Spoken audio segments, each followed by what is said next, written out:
Welcome back to Learn with Chris. I am Chris. Today I'm going to continue with our Building Vocabulary series with another group of prefixes. This is going to be the fifth video we've made about prefixes. So our prefixes today are Peri, which means around or near, Circum, which also means around or encircling, Hypo, which means under or below, Hyper, which means over or too much, and Pre, which means before. So we're going to start with Peri. This is a Greek meaning, and again it means near or around something. So the first word is peripheral. Peripheral means just like on the edges or on the borders of something, near the borders of something. So most commonly we use the word peripheral with your vision. So we have our straightforward vision, but we also see something on the sides. That's called peripheral vision. We could also use the word the corner of your eye. Out of the corner of your eye, you might see something over there. That's your peripheral vision. So it's on the kind of like the edges of your vision. So that's what peripheral means, right? So it's around the edges of your vision. Next example is periodontal. Dental means teeth. It's where the word dentist comes from. So periodontal means around your teeth. So it's like the gums of your teeth. So anywhere around your teeth, it's periodontal. Our next word is perinatal. Natal means birth or baby. So it's a situation, of course, of a woman having a baby, giving birth. So because it's perinatal, means around birth. So that would be at the end of a pregnancy in the third trimester, when the woman is going to have a baby soon. That would be perinatal. Then we have pericardium. Cardium is heart. So that would be an area around your heart.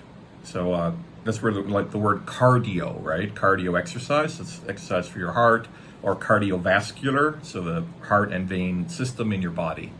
So again, cardium means heart. So pericardium means around your heart, like the muscles around your heart or the membranes around your heart. And the last word for peri is perimeter. Perimeter we could use in two ways. One would be about like geometry. Like if you have a rectangle, you can measure all of the sides. That would be the perimeter of the rectangle, right? Or the perimeter of a triangle or whatever.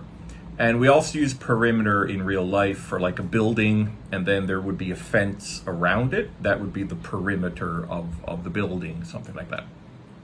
Okay, so peri means around or near.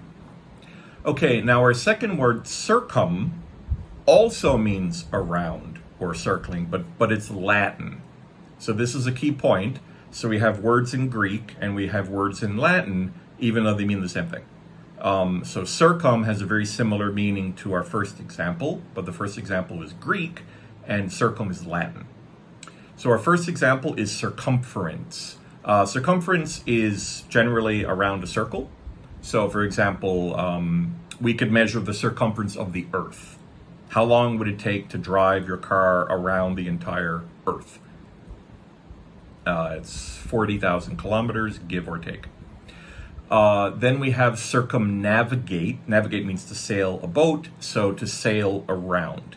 And we typically would use this to mention like sailing around the world. Like the first person to circumnavigate the world was, I think his name was Magellan, but I don't remember when he did that. But again, to sail around, usually around the world. And then we have circumvent. Circumvent is when you have a problem and you're going to go around the problem. You're going to find a way to fix the problem by going around it. So again, circum has to go around.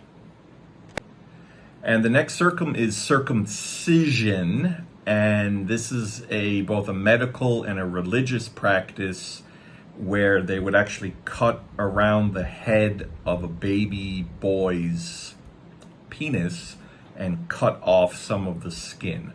So, yeah. Scary thing, but it's a baby, so I guess it's fine. Although a lot of people are not fine with it, but never mind. It's a religious practice. And our last circum is circumscribe. Scribe means to write or draw. So you're going to draw around something. Again, maybe for architecture or for geometry reasons or something like that. So to draw around or to circle around. Circumscribe. Okay, moving on to our next prefix, hypo. Hypo means under or below. So our first example is, this is a Greek word. Hypo means it's Greek. First example is hypodermic. Dermis is your skin, so it's under your skin. Most common example of this would be like a hypodermic needle. If they have a needle and it pierces your skin to go under, that would be a hypodermic needle, under your skin. Then we have hypothermia.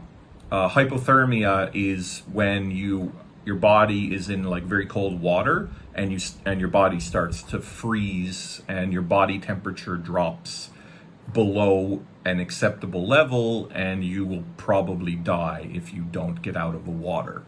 My home in Canada in the North Atlantic Ocean, if you swim in the ocean, you will get hypothermia and you will die.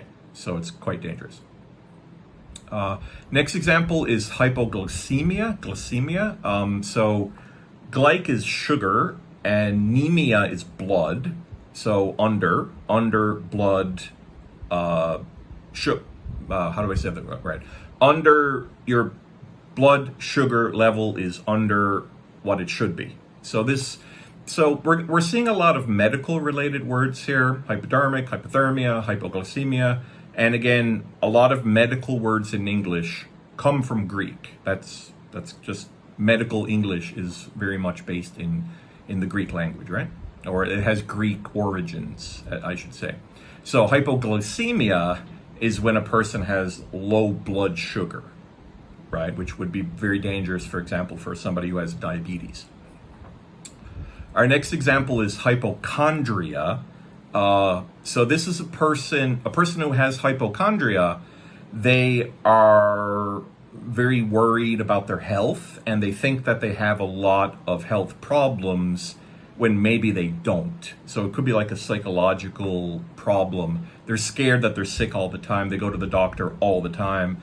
We call them hypochondriacs. They have hypochondria.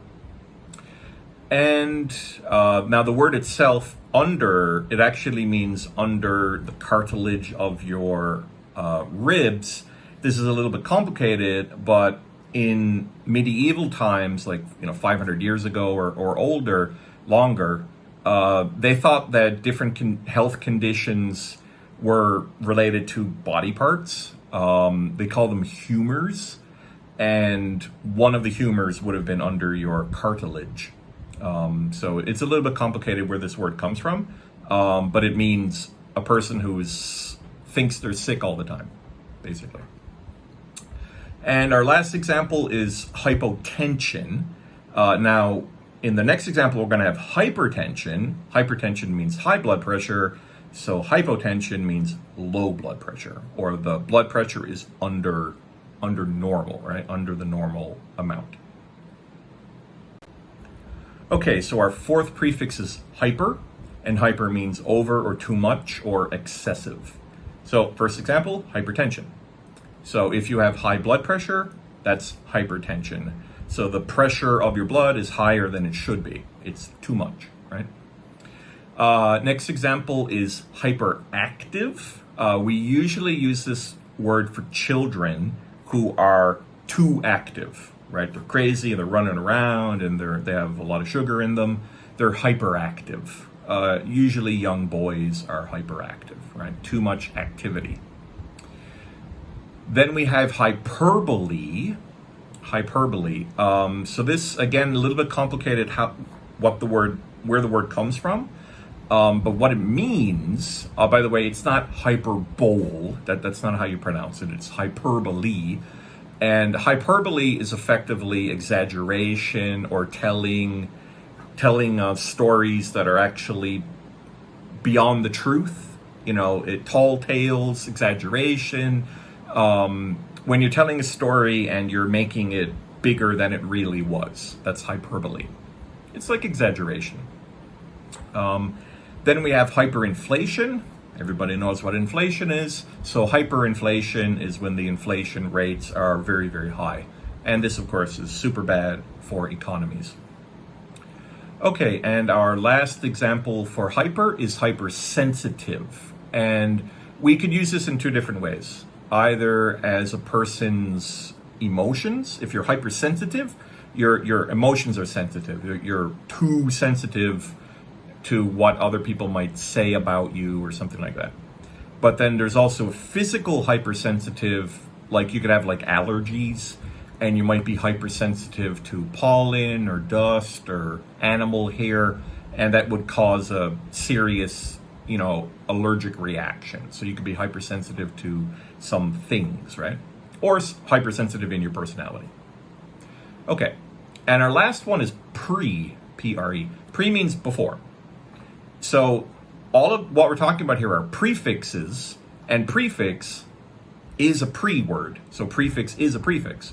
Pre in prefix, right?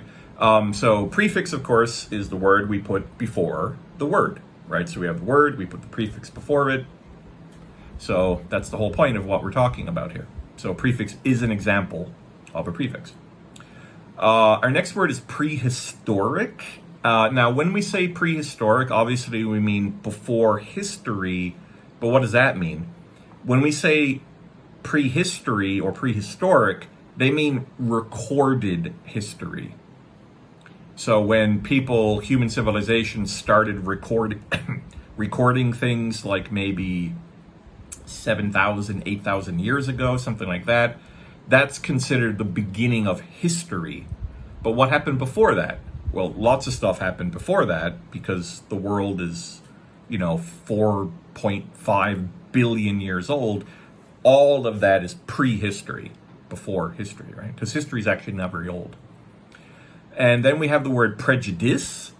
You prejudge people. So prejudice is similar to like being biased or even being racist.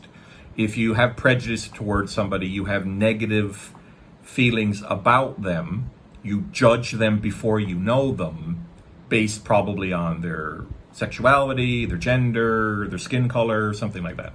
So it's very much related to racism or sexism or something like that. Some type of bigotry. And now we have the word prevent. Prevent means to come before. So when you prevent something from happening, you stop it from happening. So you see that there's a problem coming and you can do something to prevent it from happening. You stop it before the problem happens, right? And our last word is predict. Dict as in dictation means to say. So you say before. So when you predict something, you guess what's going to happen in the future. So that's a prediction or to predict. All right, so peri, circum, hypo, hyper, and pre. So that's it for this class. Thank you for watching, and I hope it was useful. I will see you again in the next video. Have a great day. Take care. Bye-bye.